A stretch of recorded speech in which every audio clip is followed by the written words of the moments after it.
Welcome friends to another 40k video. We return to the Ordo Sinister and we're going to see them getting into action. Do you want to know what happens when a Psi-Titan's power is unleashed? Friends, let's find out. Their first act was when the Emperor issued a writ of compulsion. He wanted 25 fully operating Battle Titan Warlord class delivered from various Forge worlds. They were made but then vanished on Terra. This demand was thought to be in violation of the agreement between the Mechanicum and the Emperor. The Fabricator General settled any further dispute, and those who objected were suppressed. Skagan was on the brink of civil war. Waves of migration and the changes this brought to the culture of the planet led to this, and the Lord Arbitrator asked for help. This came in the form of a flotilla of vessels directly from Terra. Its cargo was a single Warlord Titan, and it was named the King of Terrors, because when it walked it brought fear with it, and not the way someone would feel viewing a normal Titan. Fear bled from it, flowing out to chill the bone and still the heart. Some fled, others fell to their knees in terror. No siren of weapons was needed, as the book paints this. Where it walked, the world was stilled, and where its shadow passed upon the horizon, the sleep of the just and the guilty alike was racked equally with cold dreams of death and oblivion. Would-be revolutionaries were silenced. Insurrectionists abandoned their arms and dispersed to outlying districts, there and grievances ashes upon their tongues. The King of Terrors brought Skagan to heel without firing a shot. When the Ordo was called on again, it was for the Helioret sector, where Elder Corsairs and Marauders, forces from the craft world Mag Sithral, they had been driven insane by the fall of their race's power.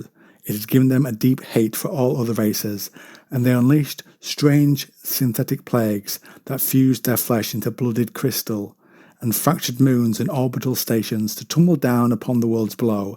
In answer, the Imperium sent more troops, and the Blood Angels were called in under Sanguinius, and they still could not win outright. But the Eldar were forced back to the defensive ring around the craft world.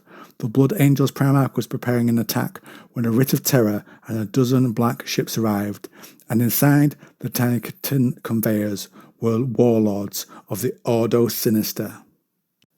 The angels and black ships crashed through the domed atmosphere of the craft world, and they met their wraiths, thousands from swift assassins to towering warriors and titan walkers, powered by the vengeful souls of the craft world.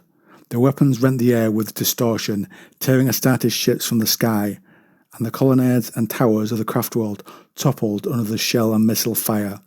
Elder Titans rose, and at their head was the Warlock Titan, powered by the fallen seers and prophets' souls. The Imperium called it the Witch Idol, as the Imperium could not stop it. It stopped even the Titans of the Legio Furians, who were torn apart as they landed by it. Then 3 Titans of the Ordo Sinister landed, and the craft world shuddered, as if in fear.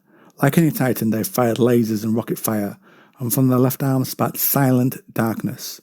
These bolts of black nothingness slammed through the ranks of the Wraith constructs, devouring everything they touched. And in the gun's aftershock, many more wraiths fell, as if the souls that powered them had been snuffed out.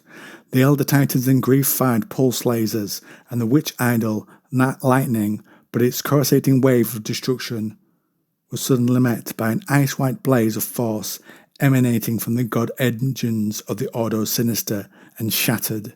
The craft world shook between this clash of mighty beings, as these god engines of the Ordo Sinister were Psi-Titans.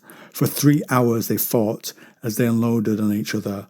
Pulse laser slashed meter-thick ceramite warlord armour, only to have it melt and reform whole in the wake of the destruction, though not even such occult protections could hold back the lethal strike of a gigantic elder-powered blade which plunged into the reactor-fueled heart of one of the Ordo Sinister's number.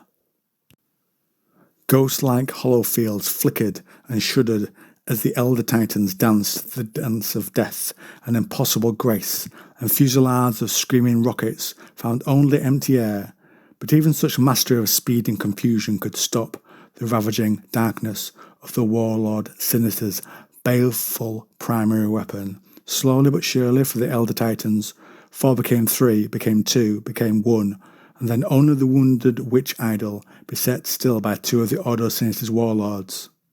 Although both were damaged, its lance shattered by a blast of ravening emptiness, it sang its defiance across the Imperium, but was answered by prisoning hurricanes of psychic energy, against which its superior maneuverability became nothing more than the struggle of a battered scarecrow caught in a storm. One of the warlords Sinister then seized the witch idol's broken shoulder, holding it captive, while its dark companion tore off the warlord titan's head.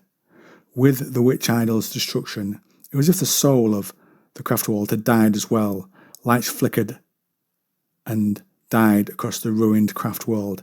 Systems failed, and the end began. The remaining Eldar were then taken out by the Blood Angels and the Sisters of Silence, and the Psi-Titans left the battlefield and the wreckage of the broken craftworld to be hurled into a nearby sun to die its final death. So, you see the destructive potential of the Psi-Titans, friends. Got something to say, something to add? Drop me a comment down below.